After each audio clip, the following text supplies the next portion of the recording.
দেশবাসীকে কাঁদিয়ে চিরবিদায় নিলেন তিনবারের প্রধানমন্ত্রী বিএনপি চেয়ারপারসন বেগম খালেদা জিয়া। ভোর 6টায় এভারকেয়ার হাসপাতালে শেষ নিঃশ্বাস ত্যাগ করেন হার না মানা এক সংগ্রামী জীবনে গৃহবধূ থেকে প্রধানমন্ত্রী পদে আসা মহিয়সী নারী। দেশনেত্রী আপসীন উপাধিতে ভূষিত বেগম খালেদা জিয়ার চিরবিদায়। কাল বাদ জোহর মানিক মিয়া এভিনিউতে জানাজা অনুষ্ঠিত হবে, তারপর দাফন করা হবে তার স্বামীর কবরের পাশে। সমাপ্ত হলো দেশের রাজনীতির এক দীপ্ত অধ্যায়, যার প্রখর নেতৃত্বে কেঁপে উঠেছিল স্বৈরাচারের সিংহাসন। মানুষ যাকে হৃদয়ের ভাষায় ডাকত গণতন্ত্রের আপসীন নেত্রী হিসেবে। জেল, জুলুম, ভয় কোনো কিছুতেই হার মানেননি তিনি। ষড়যন্ত্র আর মিথ্যা মামলার বেড়াজালও ভাঙতে পারেনি তার অটল দেশপ্রেম। আর মাতৃভূমি ছাড়ার কথা তিনি কখনোই ভাবতেও চাননি। কিন্তু শেষ পর্যন্ত দুঃসহ রোগের কাছে থমকে গেল সেই দৃপ্ত পদচারণা। মঙ্গলবার রাজধানীর এভারকেয়ার হাসপাতালে চিকিৎসাধীন অবস্থায় নিভে যায় 4 দশক ধরে বিএনপির নেতৃত্ব দেওয়া বিএনপি চেয়ারপারসন বেগম খালেদা জিয়ার জীবন প্রদীপ। আমাদের সঙ্গে অতিথি হিসেবে সরাসরি যুক্ত হয়েছেন ডেমোক্রেসি ডায়াস বাংলাদেশের চেয়ারম্যান এবং ঢাকা বিশ্ববিদ্যালয়ের অধ্যাপক ডক্টর আব্দুল্লাহ আল মামুন। ডক্টর আব্দুল্লাহ আল মামুন, আপনাকে স্বাগত জানাই। নিশ্চয়ই আপনি আমাকে শুনতে পাচ্ছেন। মানে এই আপসীন নেতা যেভাবে চলে গেলেন, যে সময়টা চলে গেলেন, আমার কাছে কেন জানি মনে হয় খুব অসময়। কারণ তার ছেলে 17টা বছর ধরে দেশের বাইরে ছিলেন, দেশে আসতে পারেননি। তিনি ফিরলেন, ছেলের এই আশাটাও তিনি ফিল করে যেতে পারলেন না, তাই তো? জুলাই অত্যন্ত দুঃখ ভারাক্রান্ত একটি দিন, এবং প্রথমে আমি রুহের মাগফিরাত কামনা করছি। আল্লাহ ওনাকে যেন বেহেশত নসিব করে অবশ্যই। এবং আমি কয়েকদিন থেকে বিভিন্ন টক শো, সেমিনারে বলছিলাম যে উনি শুধু এখন আর নেত্রী, আপসীন নেত্রী টাইটেল গুলো ওনার জন্য যথার্থ নয়। আসলে উনি আমাদের জাতীয় ঐক্যের প্রতীকে পরিণত হয়েছেন। এ কথাটা আমি এই জন্য বলছি যে আমরা জুলাই পরবর্তী বাংলাদেশে যখন ঐক্যের তালাশ করছি, সম্ভবত যদি উনি জামাতের প্রধানকে বা অন্তর্বর্তীকালীন সরকারকে বা এনসিপির কোন নেতাকে কোন সিদ্ধান্ত জানাতেন, যে আশঙ্কাগুলোর কথা আমরা বলছি, যত নির্বাচন ঘনিয়ে আসছে, সেটি কেউ তার মতের বাইরে যেতেন বা অমত করতেন, এটা কিন্তু আমি মোটেও মনে করি না। সেই জন্য আমি বলছি যে যতটা না উনি দেশনেত্রী, বিএনপির চেয়ারপারসন বা 3বারের প্রধানমন্ত্রী, তার চেয়ে জাতীয় ঐক্যের প্রতীকে কিন্তু উনি পরিণত হয়েছেন। এবং যে ফেসিবাদ বিরোধী আন্দোলনে আমরা তরুণদের অংশগ্রহণ দেখেছি, নেতৃত্ব দেখেছি, কিন্তু এই পুরো প্রক্রিয়ায় আসলে উনি ছিলেন ঐক্যের প্রতীক।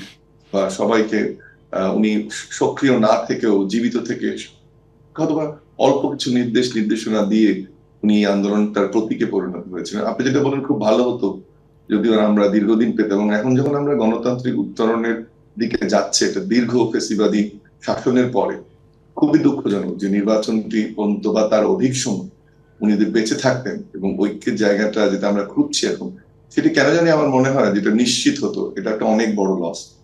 পারিবারিকভাবে অবশ্যই, যে উনি দীর্ঘদিন ওনার এক সন্তানকে নির্যাতনের কারণে হারিয়েছেন, অন্ধকার কারাগারে থেকে নানান রোগকে উনি বরণ করেছেন। উনি হয়তো এগুলো সবকিছুর বাইরে বিদেশ গিয়ে সুখী স্বাচ্ছন্দ্য জীবন কাটাতে পারতেন, ওনার বড় ছেলের সঙ্গে থাকতে পারতেন। কিন্তু আপনি সঠিক বলেছেন যে উনি এই শত অত্যাচার, শত নির্যাতনের বিনিময়ে দেশে গণতন্ত্র আনতে চেয়েছেন, সাধারণ মানুষকে ফেসিবাদ থেকে মুক্ত করতে চেয়েছেন। কিন্তু সবচেয়ে বড় কষ্টই বোধহয় ওনার পারিবারিক। নতুন এবং ফিরে আসা গ্রাহকদের জন্য নগদে চলছে ক্যাশব্যাক সহ প্রতিদিন হাজারো উপহার জেতার সুযোগ। হবে আশা আর ফেরা, সারপ্রাইজ সেরা। এই অবস্থার মধ্যেও আপনি দেখেন, আপনি যে ফ্যাসিবাদ বিরোধী আন্দোলনের কথা বললেন, শেষের দিকে কথাগুলো বললেন, এই যে অন্তর্বর্তী সরকারকে সহযোগিতার বিষয়টি আপনি খেয়াল করে থাকবেন, তিনি কিন্তু একদম সেই শুরু থেকেই বলেছেন যে সরকারকে সর্বাত্মকভাবে সহযোগিতা করতে হবে। নানা সময় মত পার্থক্য হয়েছে, আপনি দেখেছেন বিএনপির সঙ্গে ঐকমত্য কমিশনের বৈঠকের পরেও। তারপরেও বিএনপির পক্ষ থেকে কিন্তু তার ওই বাণীটি সবসময় এখন পর্যন্ত মেনে চলা হয়েছে যে এই সরকারকে সর্বাত্মক সহযোগিতা করতে হবে। সেটিও কিন্তু একটা সিগনিফিকেন্ট দেশের জন্য। শুধু সেটা না, জন্য আমি খোলাখুলি বলি যে একটা পর্যায়ে গিয়ে দেখা গেল যে ডিসেম্বরের নির্বাচন নাকি ডিসেম্বরের পরে জুনে নির্বাচন, এবং বিএনপি প্রায় একটা সাংঘর্ষিক অবস্থার দিকে যাচ্ছিল। সেক্ষেত্রে কিন্তু আমরা পত্রিকাতে দেখেছি, আমরাও জানি যে উনি, ওনার নির্দেশনা ছিল যে না, এই সরকারের সাথে কোনো সংঘাত নয়, বরং সহযোগিতা। ওই কারণে আমি বলছি যে আসলে উনি যখন চলে গেলেন তখন কিন্তু অভিভাবক হিসেবে চলে গেলেন। এবং আরেকটা জিনিস জুয়েল ভাই আমি একটু উল্লেখ করতে চাই, আমাদের যদি সময় বেশি নেই আমি জানি, সেটি হচ্ছে যে দেখেন, একজন নেত্রীর জীবনে একটা স্বৈরাচারকে উৎখাত করা এবং সমস্ত নির্যাতন উনি সহ্য করেছিলেন এরশাদের সময়, বা টোটাল কারা জীবনের আর গৃহে অন্তরীণ থেকে প্রায় 10-12 বার উনি, আমরা কারাগার শব্দটা ওনাকে আলিঙ্গন করেছে। দেখেন, উনি স্বৈরাচারকে উৎখাত করেছেন, আবার একইভাবে একটা ফ্যাসিস্ট সরকারকে উৎখাত করেছেন।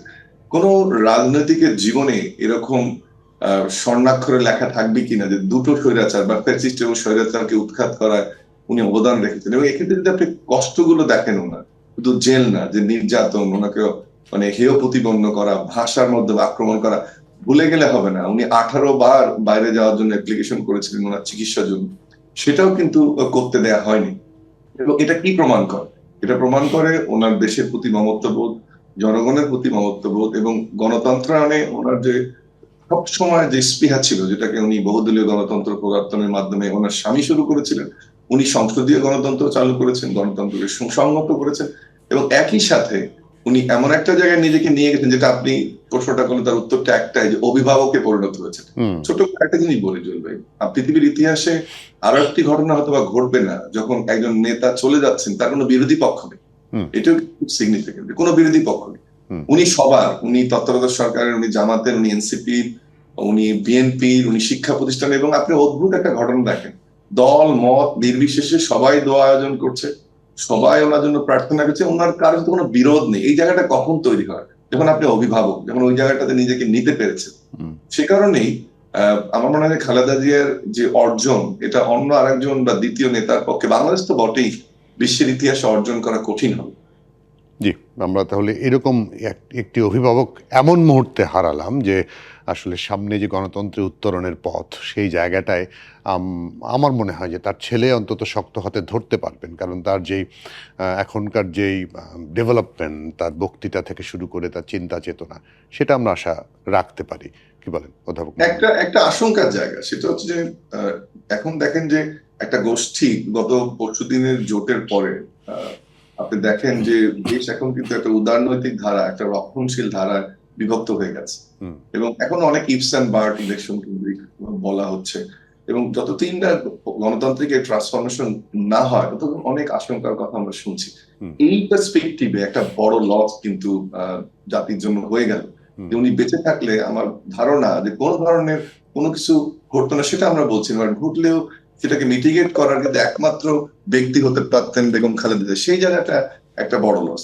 অন্যদিকে আপনি যেটা বললেন যে ওনার পরিবারের একটা ঐতিহ্য আছে, দেখেন আপনি একটু ক্রিটিক্যালি ভাবেন যে 75-এর প্রেক্ষাপটের পরে জাতির ত্রাতা হিসেবে আবির্ভূত হয়েছিলেন শহীদ প্রেসিডেন্ট জিয়া, আবার 90-এর স্বৈরাচার বিরোধী আন্দোলনের পরে 91-এ বাংলাদেশ পুনর্গঠন, নারী জাগরণ, শিক্ষার বিকাশ, কৃষি, অর্থনীতি, পুরো যে বেসটা তৈরি করেছিলেন খালেদা জিয়া, এবং দেশকে এগিয়ে নিয়ে গেছেন। নিয়তির কি নির্মম পরিহাস দেখেন, আবারও জুলাই গণ অভ্যুত্থানের পরে কিন্তু জাতি দিশেহারা, দুটো ঘটনার 75-এর পরে 90-এর পরে যেমন হয়েছিল। এবং আপনি সঠিক বলেছিলেন যে আমরা আশাবাদী যে জিয়া পরিবারের হাত ধরে বাংলাদেশের মানুষ ঘুরে দাঁড়িয়েছে, দেশ ঘুরে দাঁড়িয়েছে, অস্থিতিশীলতা থেকে উন্নয়নের দিকে গেছে।